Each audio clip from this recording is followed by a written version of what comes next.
I told you, I'm bored. I'm terribly bored. I don't do anything here.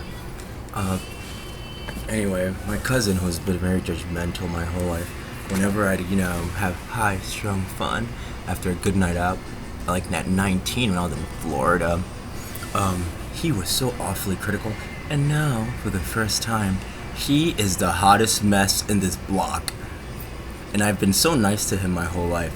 But after he tried to frame me for doing something he did, and I had to figure it out when I was told by my handy dandy eyes and ears, and someone's leaving the car. They're like, "Oh shit, run, run, run, run!" It's great. I wanted to scare her away anyway. I can calm down. Anyway, he was a hot mess, and I was so nice to him. But then I thought, what would anyone else do under this situation? I don't have a woman's charm. So I was like, what's wrong? He was like, my legs keep rubbing together. My legs keep... I was like, yeah, whatever. And he was really like, blah, blah, blah, every time I told him. It's like, that's what he really thinks. So he said, my mom told me to rub lotion on my leg. I was like, yeah, it's been like 5 minutes. Get over it. And then, and then I Googled it, and this woman said they should do that. But the tone of it did it so smartly. Like, whoever read it would think, because they're huge babies, or who has that intuition. I'm 24, but I'm smart as fuck. I've been trying to pitch for this $5 and $10 thing for this Bill Gates Foundation. I'm scared he's gonna barge in. I'm gonna have to pretend normal, and I don't want to, because it's funny. Anyway, so the website said, basically, yeah, Gordo Renzi Valerio, you're a big baby. You do the crime, you pay the time, because guess what? You're a red flag. Red flag. A massive red flag back there. And I'm thinking, I love you, cousin. This is revenge and karma, and I say this from my heart. Yesterday, you did something crucially awful. I was the one person who had never turned you down in your life, and you put me in harm's way. And that made me think, how awful to do that genuinely. And since I have such a golden heart, I forgave. And now, I'm forgiving more because tomorrow I have a sweet job. I can't wait. It's gonna be awesome. $75. The puppy came in because she loves me. Just like mostly everyone, except him. So then he bought everyone these tickets except me. And then he wanted me to feel like shit, and they all caught on immediately because who wouldn't want me to go? And they all kept calling him. I was like, oh my god, everyone's mad. But it did hurt my feelings, and ultimately, I spent the whole day productively looking up YouTube stuff and doing all kinds of other stuff and making plans for my future. So I'm gonna end this on a good note by saying karma is a massive bitch, and she and I are kind of besties. So, you know how you were just taking your shirt off thinking you were hot at that club high as hell? This is me sober.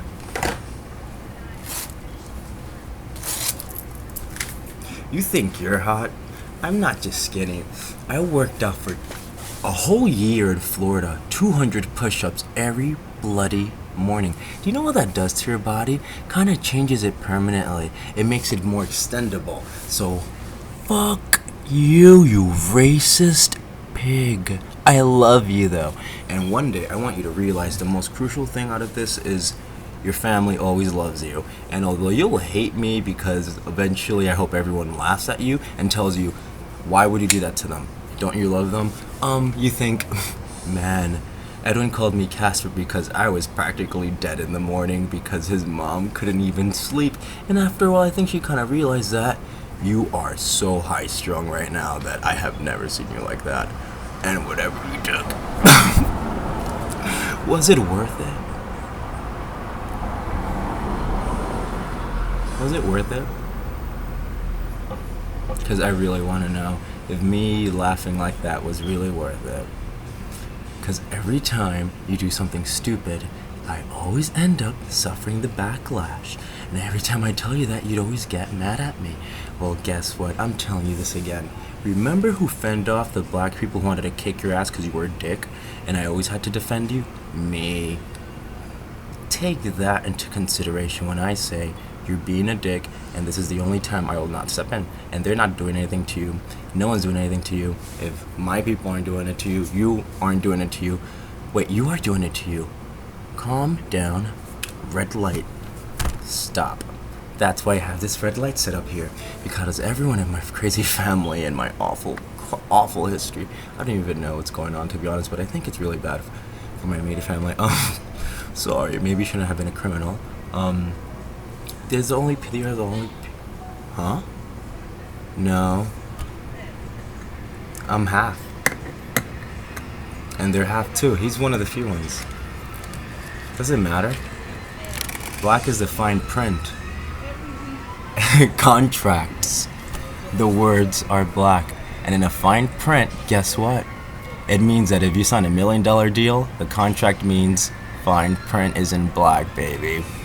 Anyway, I don't know what just happened. I do that automatically. It happened to do with my crazy relationship with, I think, a pen pal or a rich housewife. I don't know who she really is, but apparently she may be a lot crazier than I thought.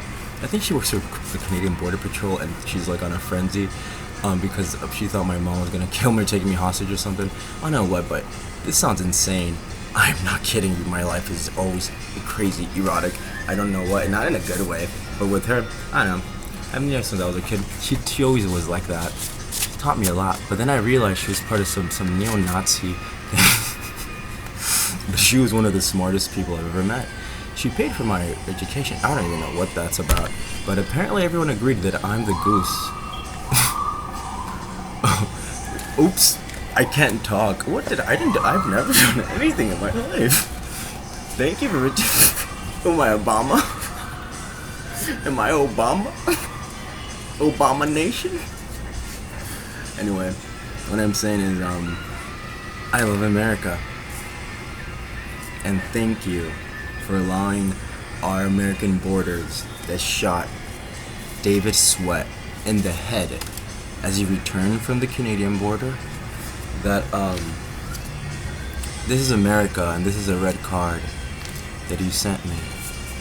My fleeting friend from International Bonds, and this song plays for you. I don't care if in this book they finally just disallowed us to even continue talking, because welcome to this fictional 1984's book where you can't have love.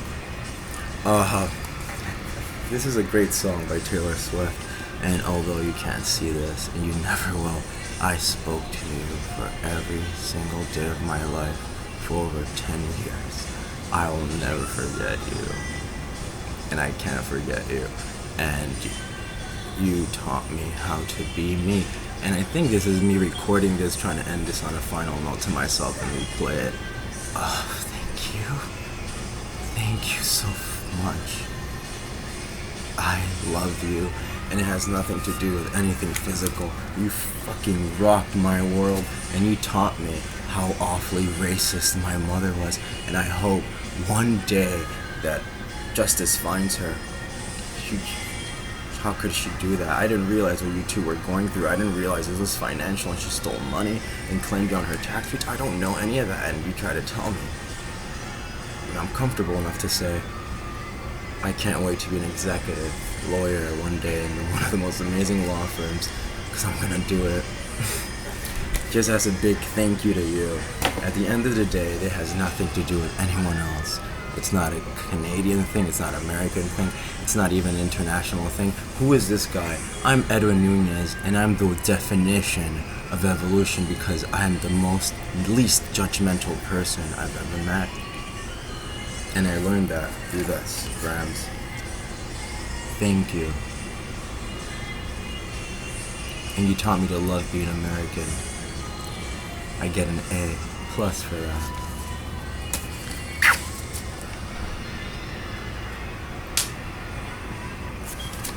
I guess that's what you must have done your whole life too, communicating.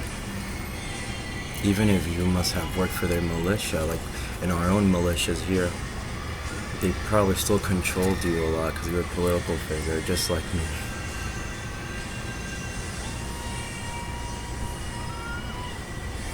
So you have to be perfect. Beautiful people don't have problems. I love you.